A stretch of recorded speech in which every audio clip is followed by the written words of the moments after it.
So thanks everyone for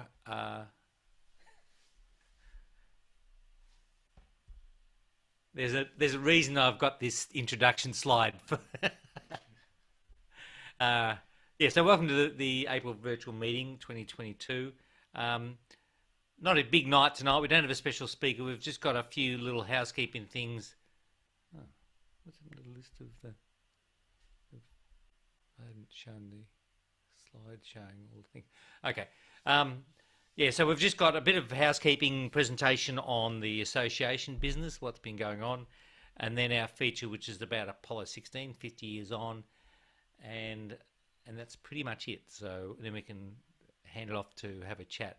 The Apollo 16 thing is fairly long and detailed for us space geeks, but hope it's okay. And as I say, we've got some experts on the Zoom, so maybe we can have a chat after that or during that if you want.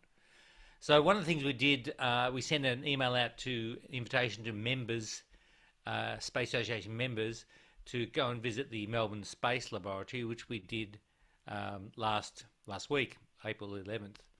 And I've just got a couple of slides here just showing you what we saw and what we did. But basically the lab here in Melbourne is part of Melbourne University. It was founded in 2019.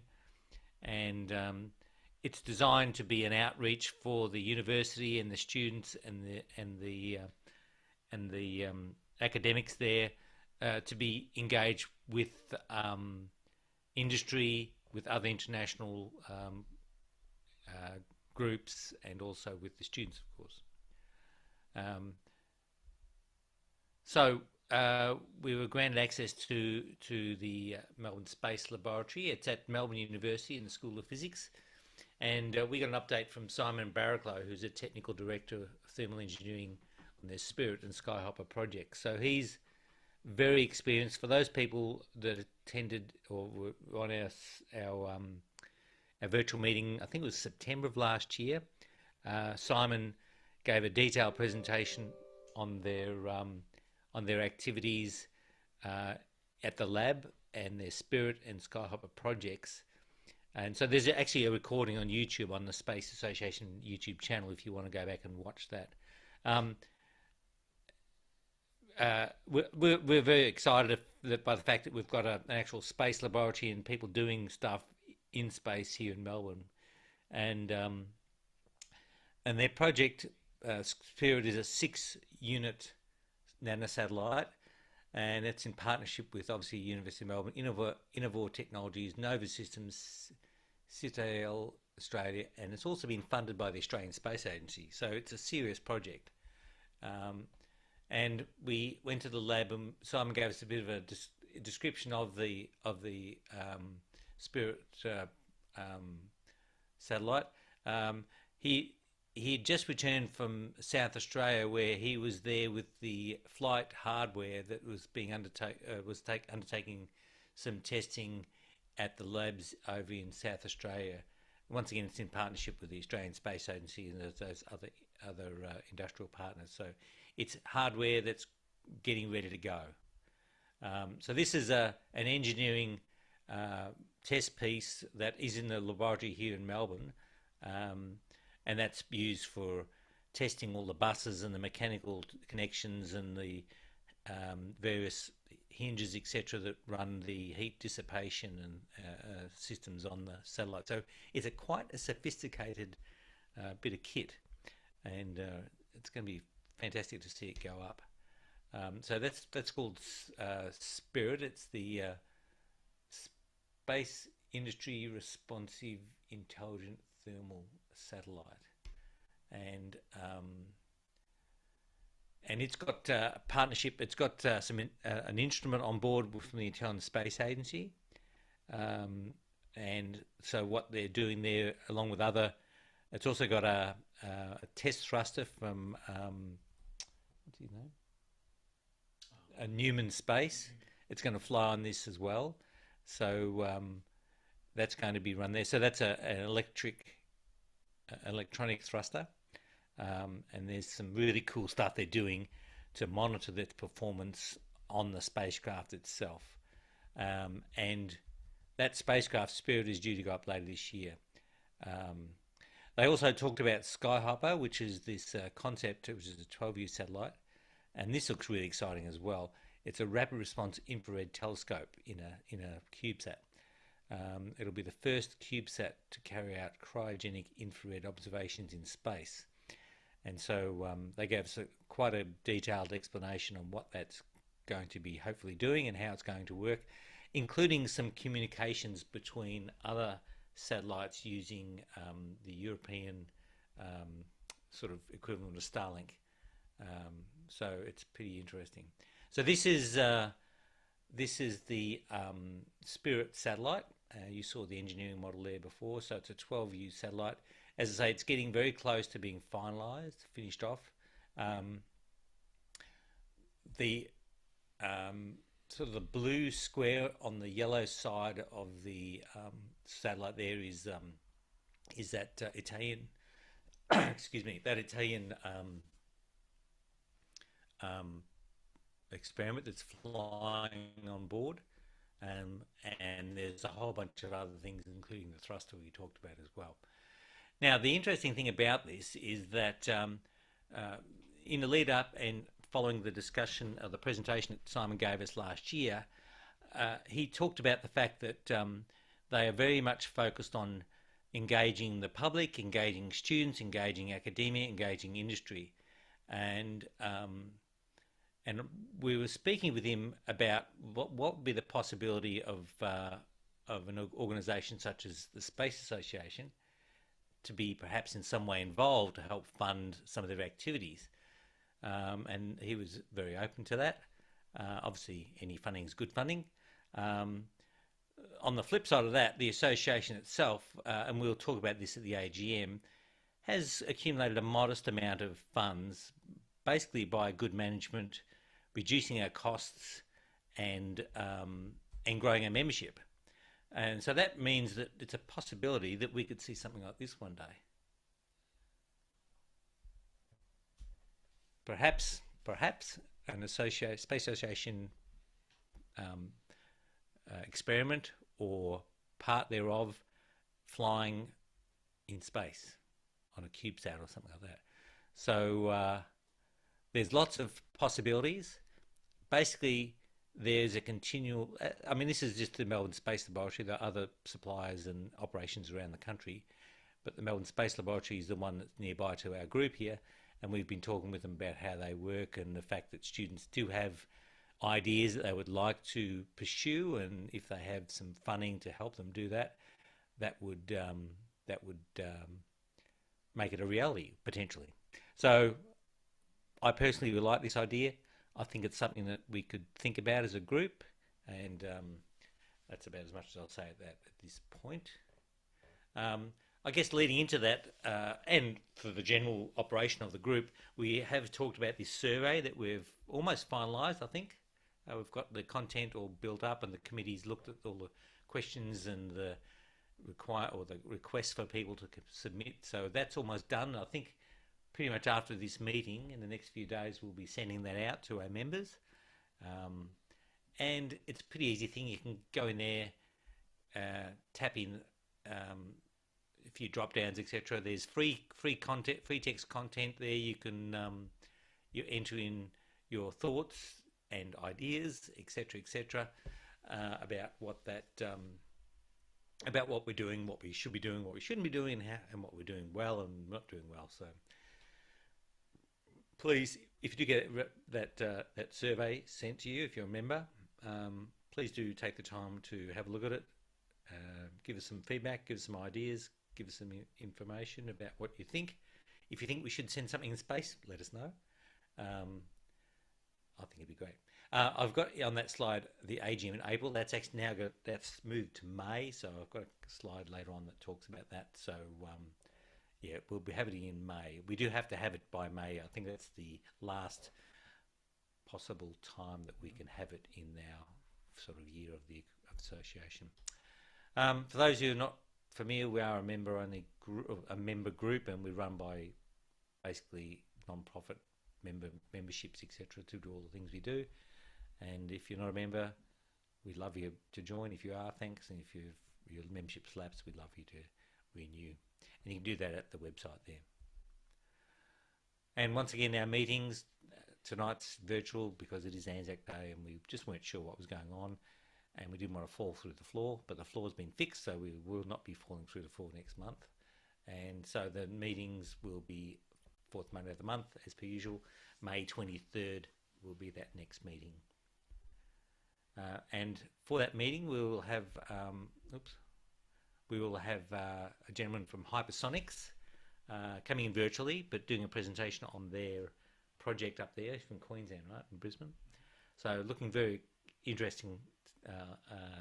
That he was very keen to come online last month, so the month before, but I think they had a COVID issue where they were not able to travel, or the floods. That's right. Knocked out their internet. Their floods knocked out their internet. So there we go. They should have got Starlink, shouldn't they? Actually. Anyway, yeah. So that'll be a good meeting next month, and we'll be in the pub. Come down, have a beer, fly in, do whatever you need to do. All right, and then after that, we'll have the AGM. So we're going to have the AGM after our formal meeting, rather than the other way around. This will allow us to prioritise our guest speakers, which we always try to do, and then give us a bit of free time afterwards to go ahead and go through the AGM, have a discussion about what we're doing, have a look at the survey results. So we do want to try and get the survey results back in before the meeting. Those results initially will go to the committee, and the committee will kind of look at what the surveys say or has said and what it might mean, and how that sort of would form any resolutions or ideas that the committee might put to the membership. And of course, anything you put in there, we will consider, and if it's if it's in any way reasonable, that might turn into a resolution. It might just turn into a discussion point. If you want the president of the Space Association to go on the next SpaceX mission to the ISS, probably won't make it through. But anyway, that's my suggestion anyway. All right. So that's done for that nonsense. I do have a very little bit. No, I don't. Sorry. This is last month's Australian Space News, so I'll skip that because I didn't update it. And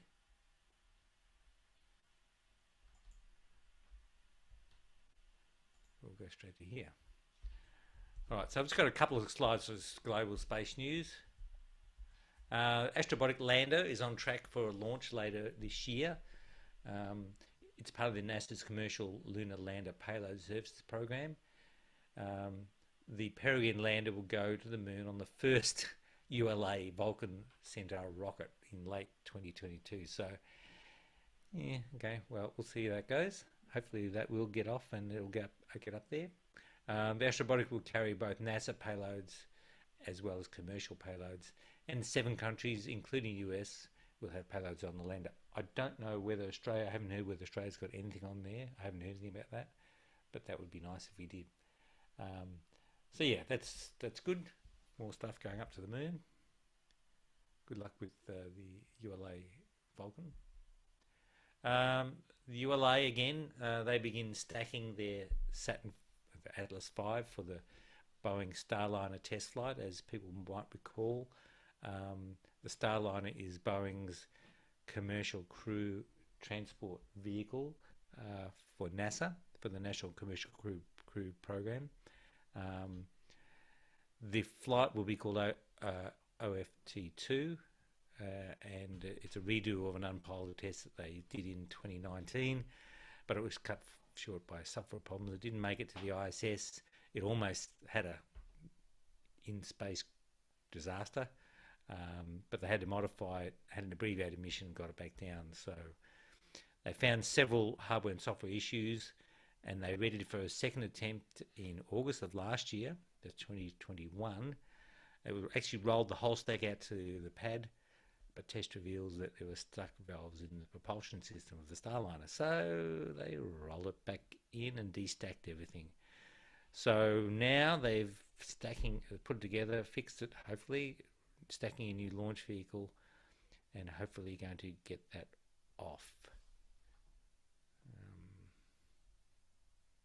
I think they're scheduling that for 19th of May, which will be the 20th of May here in Australia at this stage. So good luck to them. I hope they do get that up. The more vehicles, the better. All right. We already saw a little bit. This is the Artemis 1 update. As people may or may not recall, it's an uncrewed integrated test flight for the Orion spacecraft and Space Launch System, or apparently what now NASA's calling their mega moon rocket. They seem to not use the SLS term much anymore. So basically it's going to go out on a mission that's going to be going into orbit around the moon. The mission total will be between 26 and 42 days. And it's going in a sort of they got a retrograde orbit, I think they call it. Distant retrograde orbit. So that's going to be tested. There's got certain, I think I showed last time, they've got certain launch windows where they can achieve all their objectives. It kind of goes in 2 weeks on, 2 weeks off sort of blocks.